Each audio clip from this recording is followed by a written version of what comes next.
यदा यदा हि धर्मस्य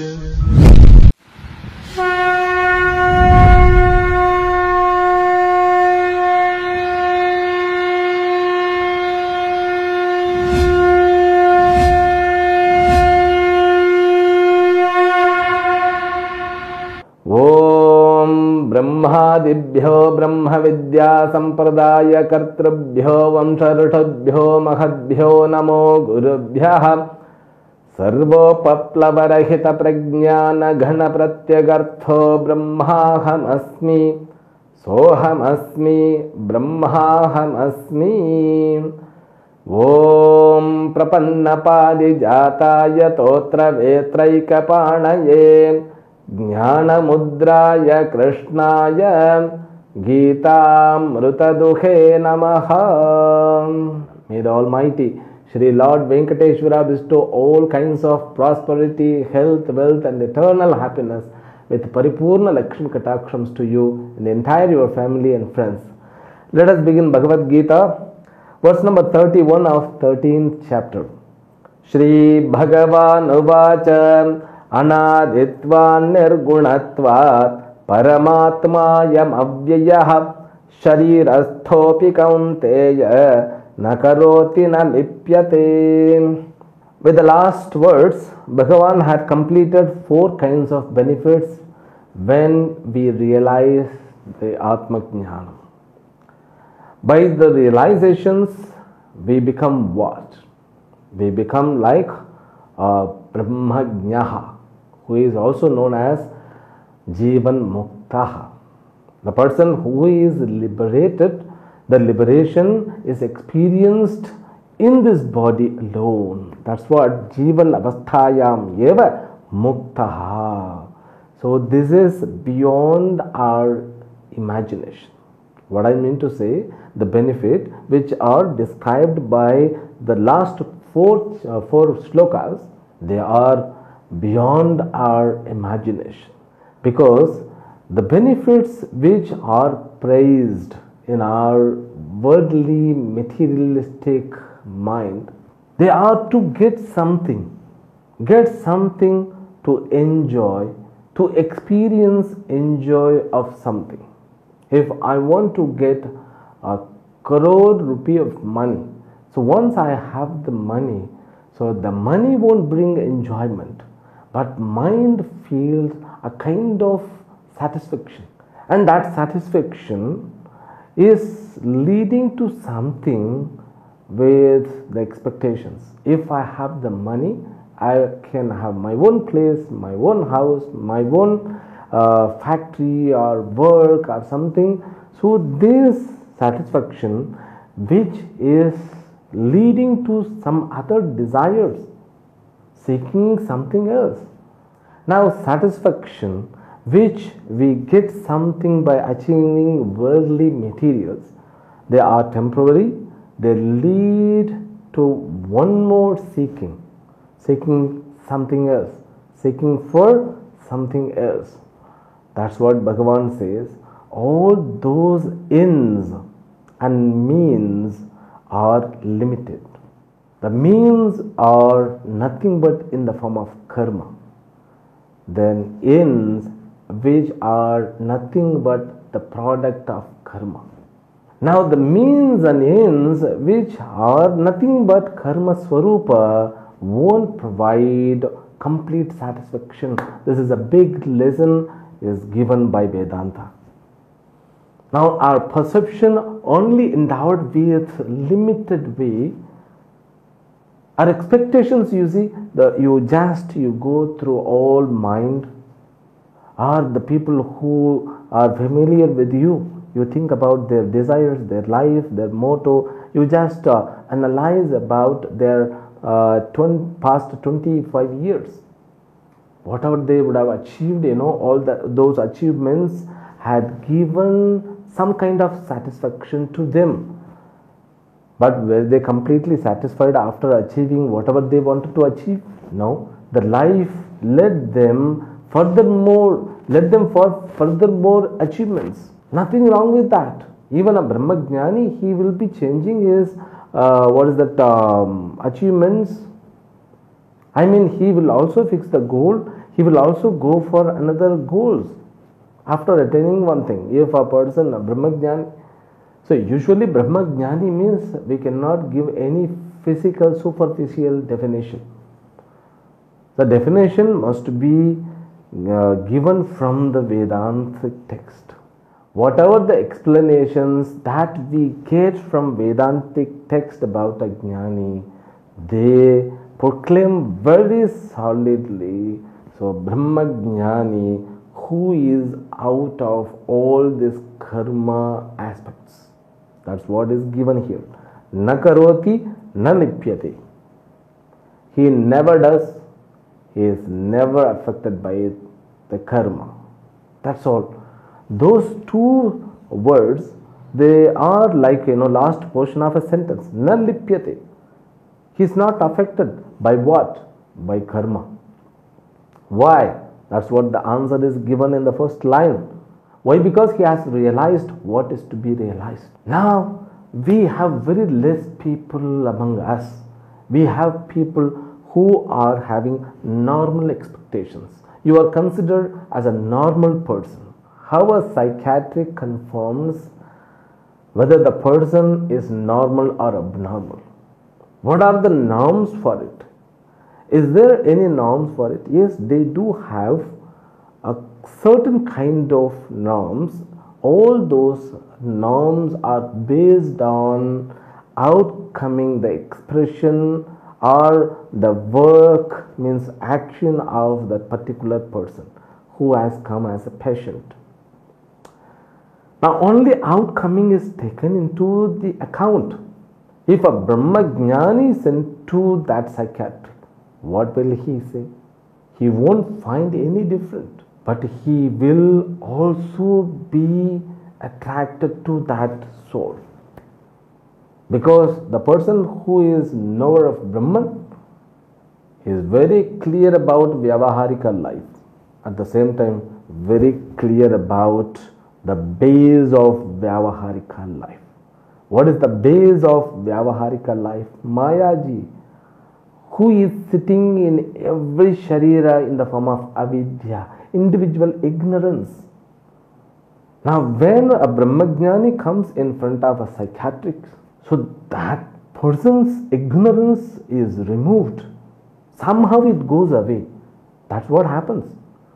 A Jivan Mukta, when you come in your life in contact with a Jivan Mukta for certain periods, for 1 or 2 weeks or for a month, if you have Punya Phala, at least little bit amount of Punya Phala, during the conversation itself or being with his proximity, you will come to know at that time itself.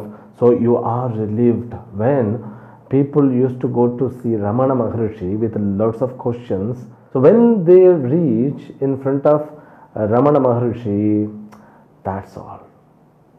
They used to become very silent. All doubts are not fluctuating at that point of time.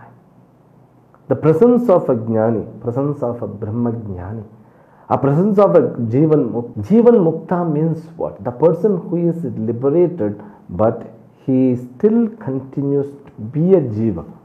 But in his inner core, he is not affected by the limitation of the body, because he knows that inner core, which is in the form of consciousness, is Anadi.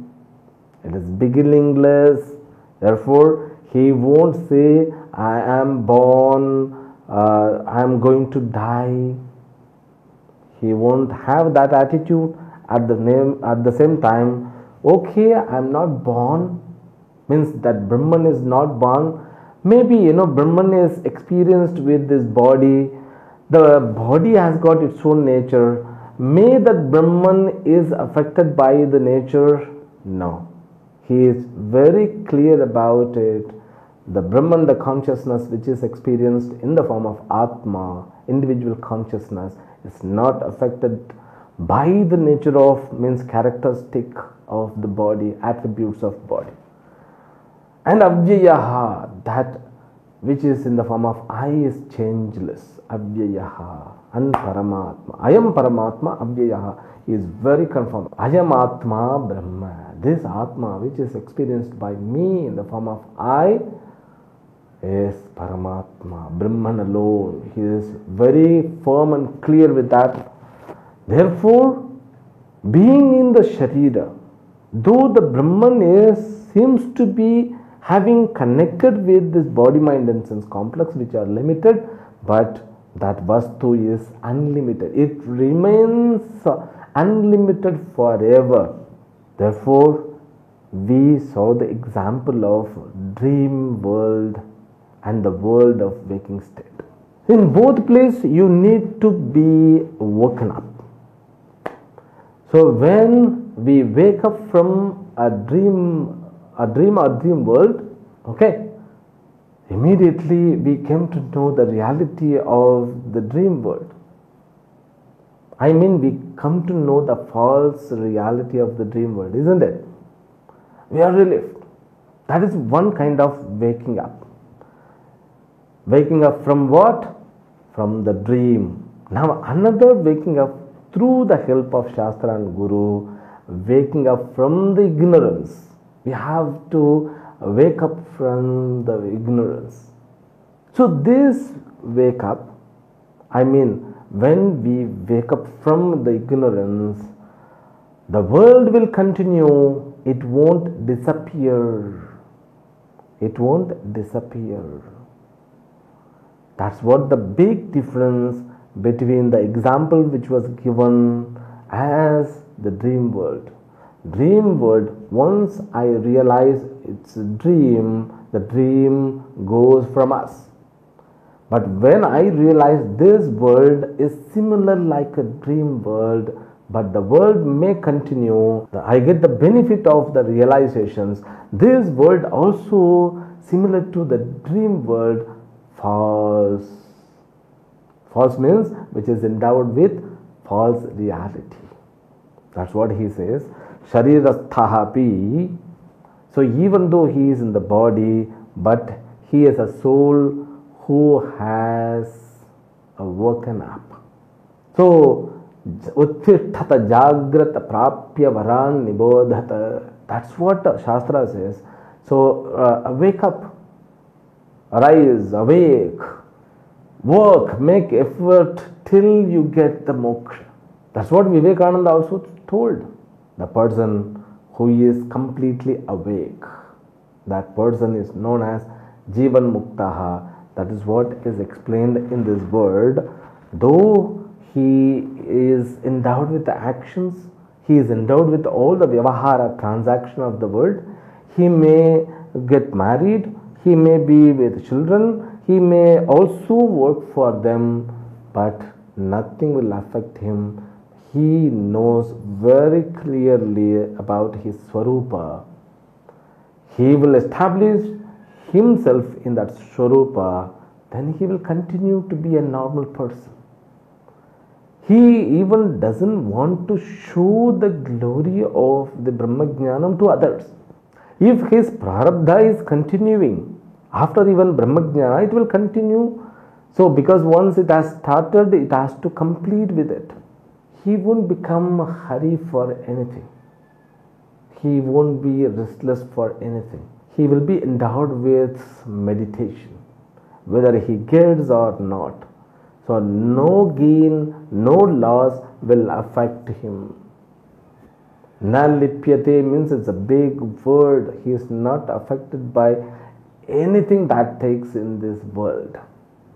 He becomes completely Mukta Purushaha. That is the benefit. Mukta Purushaha means what? He is not even an enjoyer.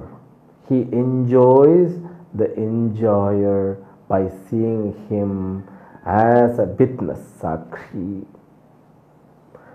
That's what Bhagavan gives, Jivan Mukta Avastha, in the verse number 31 also. And also he gives one more example to establish more powerfully the Jivan Mukta Avastha. Let us read the next verse. Yatha sarvagatam saukshnyat akasham nopalipyate सर्वत्रावस्थितो देहे tathatmanopalipyate. Now we are in the last portion of 13th chapter. The chapter is about to complete within 2 more verses. But Bhagavan gives the climax now. Till the 12th chapter, means last chapter, Bhagavan was introducing God is, as a creator. God is what as Parinami Upadana Karana. So who has evolved as the world. Now in this chapter, he says God is not sitting anywhere else. He is all pervasive. So the God is nothing but your own Swarupa. Now we have to apply all the qualities and attributes which were introduced for Ishvara to the consciousness which we experience as ourself. That is what done by Lord Krishna in this verse. Yatha sarvagatam akasham saukshmyat na upalipyate. Like the space which is unaffected by the material of the world. Why it is not affected? Because it is so subtle. All objects which have arrived from the space alone won't have the capacity to affect the space. Affect the space means what? To occupy it. Okay? It cannot occupy, it cannot limit the space. If you keep a big banyan tree, so you cannot directly put it. When you plant a banyan tree in 30 years, it comes, as a gigantic personality. Now, why do I say personality? Gigantic figure, it's huge. But we cannot say that it is occupying the space because it also exists in the space. Nothing can limit the space because the space is all pervasive. Sarvatra avasthitaha. In the same way, the consciousness, which is all pervasive, which exists all over, cannot be limited by this body, mind, and sense complex. Because that becomes substratum of everything, substance of everything. Now we have to experience the consciousness. Though we are experiencing from the birth, now we have to experience the reality, the originality of this consciousness. That's what Bhagavan says. The originality is what? It is not limited. Why? It is all pervasive. Oh, acha. Then what is the use by knowing that any problem that I undergo doesn't matter. I am not affected. We also confirm after studying these verses, any trouble comes physically or mentally or economically I should say, any problem, even emotional problems are witnessed by us because that's what the original state of I. It's a witness. So when we are or someone is able to identify with the original I, then he also becomes witness to all. He cannot be affected by any modifications of the body or any kinds of problems from the world. Instead of becoming victim, he will become substance for all. So he will become like Ishvara. But I don't say he will become Ishvara. He will become like Ishvara means he won't find any difference between Ishvara and his Swarupa. Then once he is identical with or he experienced that identity with Ishvara, no matter what goes in the body in the world, he is bindaless, means he is free from all those things. And the consciousness which exists and which experienced as an individual consciousness, now it gets Vishwarupa Swarupa. He can just understand that consciousness alone, the cause of entire Srishti. So one more verse is given by Lord Krishna to establish this individual consciousness alone exists in all other sharira, and also the consciousness which exists in all shariras, kshetras, it enlightens the kshetra. So how it enlightens about me and my existence. I am. When you experience yourself, you experience as you are. That you are, which is in the form of I am. That I am is illumined by the original consciousness. That's what is said in the next verse. Yatha prakashayatyekaha kritsnam lokamimam ravihi kshetram kshetri tatha kritsnam prakashayati bharata. How one sun enlightens all galaxies, entire Jagat, like one Atma, means one Brahman, which is in the form of pure consciousness, enlightens all the shariras. That's all. The matter is completed by Lord Krishna. Now equation is completed. Now the next verse is the final verse. He concludes the subject matter. Let us read it. Kshetra kshetrajnayor evam antaram jnana chakshusha bhuta prakriti mokshancha ye viduryanti te param. The people who realize the truth of kshetra and kshetrajna and the nature of prakriti and the knowledge of moksha, they will reach eternity. That's all the short meaning. Bhagavan Krishna has completed now.